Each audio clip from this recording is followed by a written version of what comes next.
ఈరోజు మనం చదవబోయే కథ పేరు నెమలి గర్వభంగం. ఒక అడవిలో అందమైన నెమలి ఉండేది. తాను చాలా అందంగా ఉన్నానన్న గర్వం కూడా దానికి ఎక్కువ. తనలాగా ఎవరు నాట్యం చేయగలరు?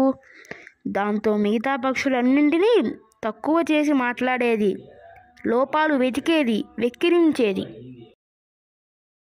ఈ నెమలి గొప్పలు విని విని ఒక కొంగకి చికాకు వచ్చింది. బుద్ధి చెప్పాలనుకుంది. నెమలి దగ్గరకు వెళ్ళి ఎగతాళిగా నవ్వింది. ఏమిటి, చాలా వింతగా ఉన్నావు? నీ శరీరం అందంగానే ఉంది, కానీ అంత పొడుగు తోక ఏమిటి? నెమలికి కోపం వచ్చింది.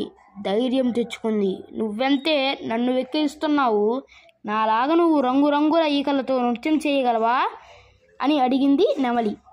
నువ్వు నాలా ఎగురగలవా అని అడిగింది కొంగ. ఇలా ఇద్దరు ఒకరినొకరు రెట్టించుకున్నారు. ఎగిరే పోటీ పెట్టుకున్నాయి. ఇక పోటీ మొదలైంది. కొంగ ఎగిరింది పైకి, ఇంకా పైకి.